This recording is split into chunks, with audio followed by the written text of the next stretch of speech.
વધુ એક શાળાને નોટિસ ફટકારવામાં આવી। સેટેલાઇટની ઇન્ટરનેશનલ સ્કૂલને નોટિસ ફટકારવામાં આવી। નવા બિલ્ડિંગની બીયુ પરવાનગી ન હોવાનું સામે આવ્યું છે। ડીઈઓએ નોટિસ આપીને ખુલાસો માંગ્યો છે।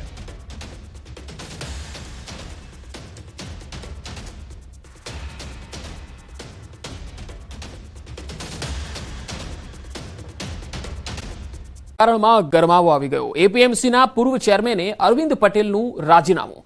ભાજપ વ્યાપાર સેલના સંયોજક પદેથી રાજીનામું આપ્યું છે। એપીએમસીની ચૂંટણીમાં મેન્ડેટ કપાતા રાજીનામું ધરી દીધું છે। મેન્ડેટ કપાવાથી હું વ્યથિત છું એવું પણ અરવિંદ પટેલ બોલી રહ્યા છે। નારણ કાકાએ પુત્રને મેન્ડેટ અપાવ્યું। સાંસદ ધારાસભ્ય પર લગાવ્યા આરોપ। પોતાના માણસોની ચિંતા કરી, કાર્યકર્તાઓની ચિંતા નથી કરી।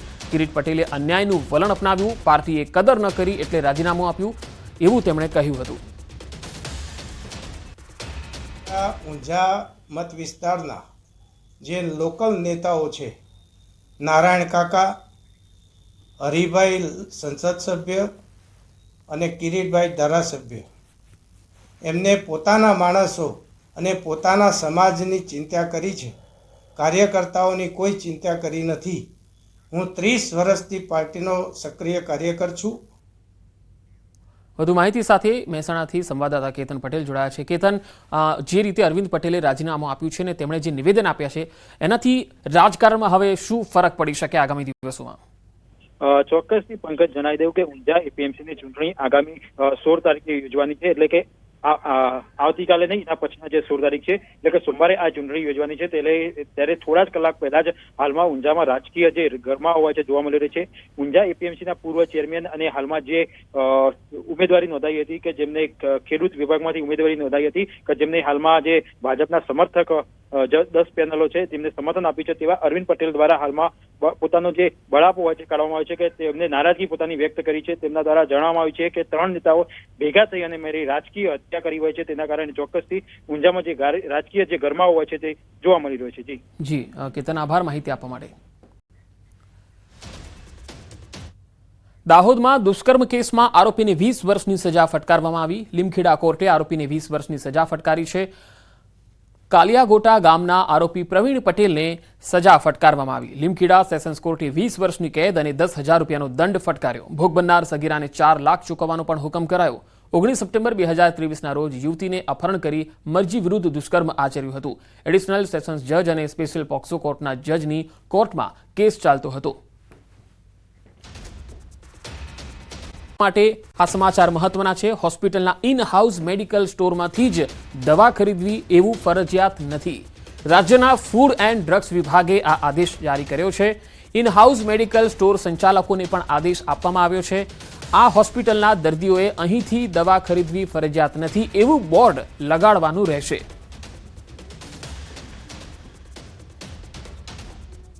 રાજ્યના નાગરિકોને જે ફરજ પાડવામાં આવતી હતી કે દવાઓ અમુક હોસ્પિટલોમાં સ્ટોરમાંથી જ લેવી, તો એનાથી ઘણી વખત એ બ્રાન્ડેડ દવા હોય, એમઆરપી ખૂબ ઊંચી હોય, તો કોઈ વાર એને આર્થિક નુકસાન પણ થતું હોય। તો આ જ દવા જો ત્યાં કેમિસ્ટ લખે કે દર્દીને અહીંથી દવા લેવી ફરજિયાત નથી, તો દર્દી એને અનુકૂળ જગ્યાએથી કે જેનરિક દવા ખરીદી લે તો એને આર્થિક નુકસાન પણ ન થાય અને વ્યાજબી દવા પણ મળી રહે। ઓપરેશનના લાભાર્થીઓ તો હોસ્પિટલ પહોંચ્યા પરંતુ તબીબો હાજર જ ન રહ્યા। વાત સુરતના ઉમરપાડા રેફરલ હોસ્પિટલની છે। લાભાર્થીઓનો આરોપ છે કે ગઈકાલે ઓપરેશન માટે દર્દીઓ રેફરલ હોસ્પિટલ પહોંચ્યા પરંતુ ગઈકાલે આખો દિવસ ડોક્ટરની ટીમ આવી જ નહોતી। એટલું જ નહીં, બાળકો મહિલાઓ માટે નાસ્તાની પણ વ્યવસ્થા નહોતી કરાઈ। દર્દીઓ ભૂખ્યા તરસ્યા, હેરાન થયા। આ મામલે જિલ્લા આરોગ્ય વિભાગના જવાબદારો સામે કાર્યવાહી કરે તેવી માંગણી કરાઈ છે। ઉમરપાડા તાલુકામાં રેફરલ હોસ્પિટલમાં કુટુંબ નિયોજનનું માટે આખા તાલુકામાંથી બહેનો, નાના છોકરાઓ બધા સવારે 8 વાગ્યાના આવ્યા હતા અને સાંજે 6 વાગ્યા સુધી ડૉક્ટર ત્યાં હાજર નહોતો। જે આ લોકો આવ્યો તેમને પાણીની, નાસ્તાની, ચાની કોઈ સુવિધા નહીં, બીજી પણ કોઈ સુવિધા નહીં હતી અને ત્યાંના હેલ્થ ઓફિસર પણ હાજર નહોતા। વિવાદ થતા સુરત જિલ્લા આરોગ્ય અધિકારીએ ઉમરપાડા તાલુકા આરોગ્ય વિભાગને સૂચનો આપ્યા। તાલુકા હેલ્થ ઓફિસરને પાણી, નાસ્તા અને બેડની વ્યવસ્થાઓ ઊભી કરવા સૂચન કર્યું। પ્લાનિંગ સાથે ઓપરેશન થાય અને વ્યવસ્થા ઊભી કરવા પણ સૂચન કર્યું।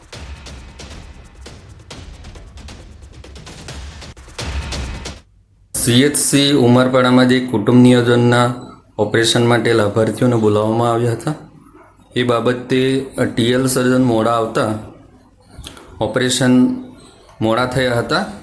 એ બાબતની જાણકારી મને મળી હતી. એ બાબતમાં ટીએચઓ શ્રીને પાણી, નાસ્તા અને અન્ય બેડની સુવિધા કરવા માટે જણાવવામાં આવ્યું છે અને હવે પછી સારી રીતે ટીએલના ઓપરેશનો થાય એ રીતે પ્લાનિંગ કરવા માટે જણાવ્યું છે. સુરતના વરાછામાં 2 નકલી ડોક્ટર ઝડપાયા. બંને તબીબો મેડિકલ ડિગ્રી વગર પ્રેક્ટિસ કરતા હતા. વરાછા પોલીસે નેચરો હર્બલ ક્લિનિક અને વગર ઓપરેશન નામના 2 ક્લિનિક પર રેડ કરી બોગસ ડોક્ટરોની અટકાયત કરી. પોલીસે જુગાલ વિશ્વાસ અને મિલન વિશ્વાસ નામના ફરજી તબીબોને ઝડપી તેમની પાસેનો દવાનો જથ્થો કબજે કર્યો છે. બંને તબીબો મૂળ કલકત્તાના રહેવાસી હોવાનું ખુલ્યું છે. આ તબીબો ગુપ્ત રોગ, બાબાસીર, હાઇડ્રોશીલ સહિતના રોગોની સારવાર કરી લોકોના આરોગ્ય સાથે ચેડા કરતા હતા.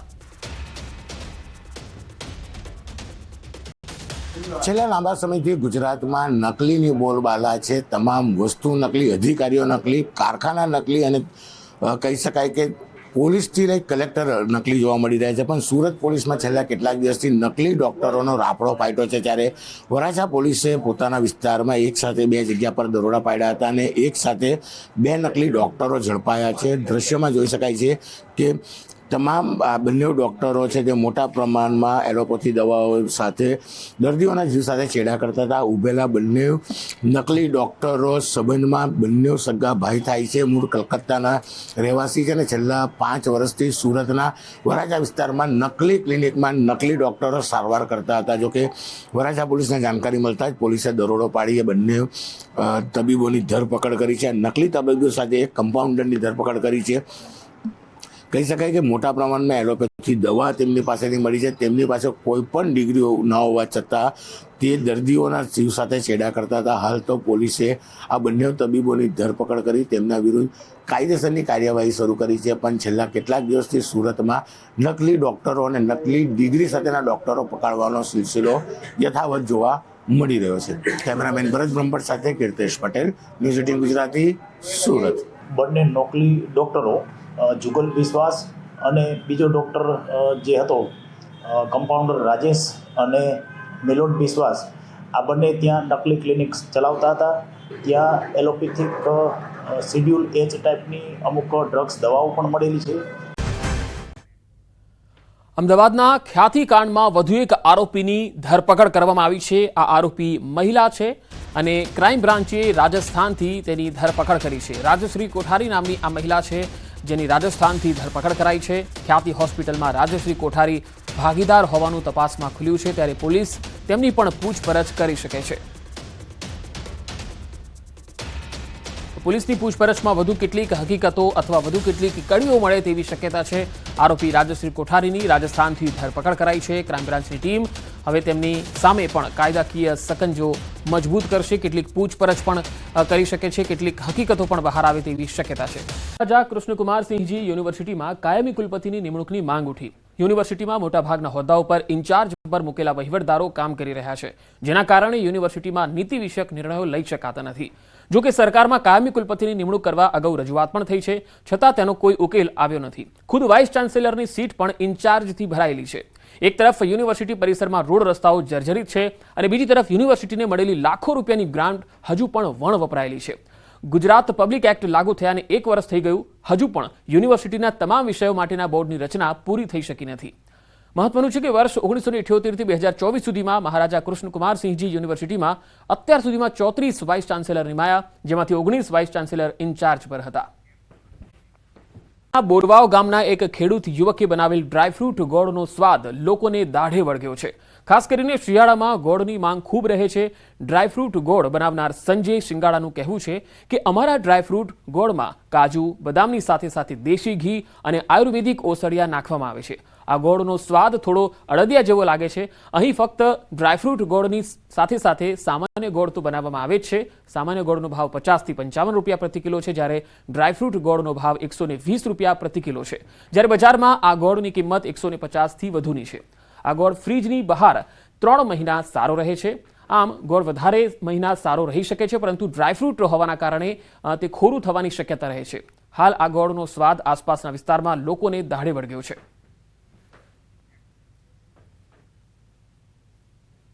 આની અંદર ગાયનું ઘી નાખીએ છીએ, સૂંઠ પાવડર, કાજુ બદામ ક્રશિંગ કરેલા નાખીએ છીએ અને એક બે જાતના ગીરના ઓહળિયા નાખીને એક સારો એવો લોકોને ટેસ્ટફુલ ગોળ અમે ઉપયોગ કર્યો છે, જે બાળકોને, વૃદ્ધો, યુવાનો બધાને ખાસ કરીને ઠંડીની સિઝનમાં પસંદ આવે છે અને ખૂબ સારો એવો રિટેલ વેપાર પણ છે અહીંથી. બોરવાઈ ગામમાં ગોળ ડ્રાયફ્રૂટ વાળો છે, બહુ સારું નામ છે ને આમ ક્વોલિટીમાં ડ્રાયફ્રૂટ નાખે છે, ગાયનું ઘી નાખે છે, ફ્રૂટ નાખે છે, બધું સારું વસ્તુ નાખે છે. બહુ એની પહેલાં અમે એકવાર લઈ જતા ત્યાં અમને બહુ સારો ટેસ્ટ આવ્યો છે, પાછા અમે લેવા આવ્યા છે. લગ્નના એક દિવસ પહેલા મોરતિયાએ ખાવી પડી જેલની હવા. લગ્ન પ્રસંગ માટે બુક કરાવેલા હોલમાં રમતો હતો જુગાર. વરરાજા અને સંબંધીઓ જુગાર રમતા રંગે હાથે પકડાઈ ગયા. વરરાજા નવાઝ શરીફ કાંગડાના આવતીકાલે લગ્ન હતા. રાંદેર વિસ્તારમાં આવેલ ટુંબી હોલમાં રમતા હતા જુગાર. રાંદેર પોલીસે બાતમીના આધારે ટુંબી હોલમાં રેડ પાડી અને આ રેડ દરમિયાન એક વરરાજા સાથે 13 લોકોને ઝડપી લીધા. વરરાજા નવાઝ શરીફ કાંગડાના અને તેના ભાઈને જામીન આપી દેવાયા. પોલીસે 76,000થી વધુની રોકડ અને મોબાઈલ કબજે લીધા છે. આશરે 2 લાખથી વધુનો મુદ્દામાલ પણ જપ્ત કરાયો છે. નવાબ કાગડા કરીને છે એ તુંબી હોલમાં એના ભાઈના લગ્ન હતા એટલે હોલ ભાડે રાખેલો હતો અને ત્યાં જુગાર રમતા હતા. એ જુગાર રમતા ત્યાં પોલીસને બાતમી મળેલ, જેથી 13 જેટલા કુલ ઈસમોને 2 લાખ જેટલા મુદ્દામાલ સાથે મોબાઈલ ફોન સાથે પકડી પાડેલ છે અને તેમના વિરુદ્ધમાં કાયદેસરની કાર્યવાહી કરવામાં આવે છે. એમાં એક વરરાજા બધા જે કાગડા છે એ નવાબ કાગડા એનો જ ભાઈ છે, નદીમ આસિફ કાગડા કરીને છે, એ એના લગ્ન હતા. એટલા માટે ઈડી અધિકારીના આપ કનેક્શનના આરોપો પર આપના પ્રદેશ પ્રમુખ ઈસુદાન ગઢવીએ ટ્વીટ કરીને આક્ષેપ કર્યા. ભાજપ સાંસદ સાથે આરોપી અબ્દુલ સત્તારના ફોટો ટ્વીટ કરીને ગઢવીએ આ આરોપ લગાવ્યા. સાથે જ પોલીસ સાથેના આરોપીના ફોટા પણ ટ્વીટ કર્યા છે. તો આપ પ્રદેશ પ્રમુખના આક્ષેપોને ભાજપે પણ જવાબ આપ્યો છે. પ્રદેશ ભાજપ પ્રવક્તા યજ્ઞેશ દવે કહ્યું છે કે જાહેર જીવનમાં રહેતા નેતા કોઈને મળે તો તેનો ક્રાઇમ રેકોર્ડ નથી જોવાતો. સાથે જ તેમણે આરોપીએ કરેલા કબૂલાતનામા અંગે પણ મોટો ખુલાસો કર્યો. ભારતીય જનતા પાર્ટીના કોઈ પણ નેતાઓ, બધા લોકપ્રિય નેતાઓ છે, લોકપ્રિય નેતા પ્રજાની વચ્ચે જતા હોય છે ત્યારે પ્રજાના વ્યક્તિઓ એની સાથે ફોટા પડાવતા હોય છે.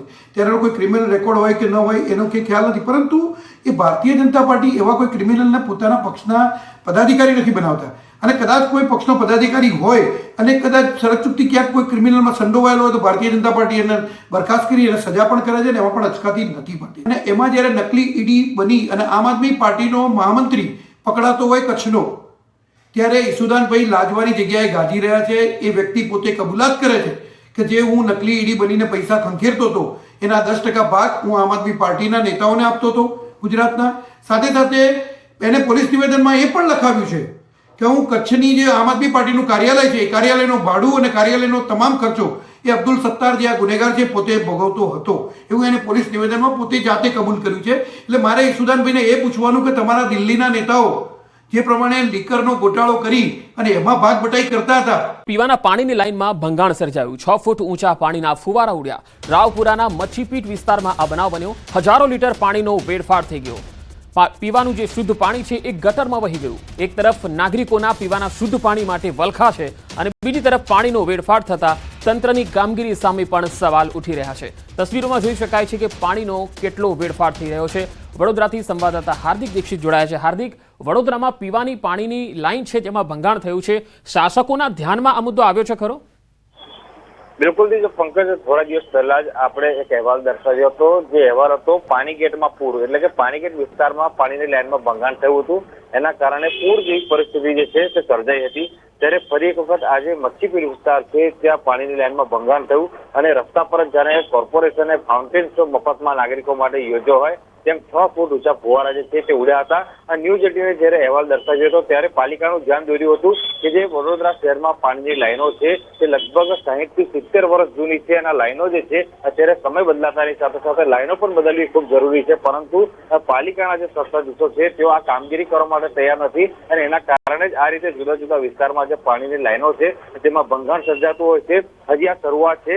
જેમ જેમ સમય આગળ જશે, દિવસો આગળ વધશે તેમ તેમ જુદા જુદા વિસ્તારમાં પાણીની લાઈનમાં ભંગાણ જે છે તેની સમસ્યા વધવાની છે. એટલે પાણીની લાઈનો બદલવી અત્યારે અનિવાર્ય બન્યું છે અને નાગરિકો જે છે તે પાણી માટે વલખા મારતા હોય છે ત્યારે પાલિકાના પાપે આ રીતે પીવાનું શુદ્ધ પાણી છે તેનો વેડફાટ થતો જોવા મળી રહ્યો છે. જી હાર્દિક, આભાર માહિતી આપવા માટે. અને ગુજરાતની હદ પર મધદરિયે કોસ્ટગાર્ડનું રેસ્ક્યુ ઓપરેશન. દહાણુના દરિયામાં માછીમારી કરી રહેલી એક બોટમાં અકસ્માતે એક ખલાસીને ઈજા થઈ હતી. ગંભીર ઈજાને કારણે તબિયત લથડતા કોસ્ટગાર્ડના જવાનો તેની મદદથી પહોંચ્યા હતા અને કોસ્ટગાર્ડની ટીમ દ્વારા 10 કિલોમીટર દરિયામાં જઈ અને ઈજાગ્રસ્ત ખલાસીને બોટમાંથી દરિયા કિનારે લાવી દહાણુની હોસ્પિટલમાં સારવાર માટે દાખલ કરાયો હતો. તો આ રેસ્ક્યુનું આખું જે રેસ્ક્યુની ટીમ જે ત્યાં પહોંચી હતી દરિયાની અંદર 10 કિલોમીટર અંદર સુધી ગઈ હતી. વધુ માહિતી સાથે સંવાદદાતા ભરતસિંહ વાઢેર જોડાયા છે. ભરત, કઈ રીતે કોસ્ટગાર્ડે આખું આ રેસ્ક્યુ ઓપરેશન હાથ ધર્યું?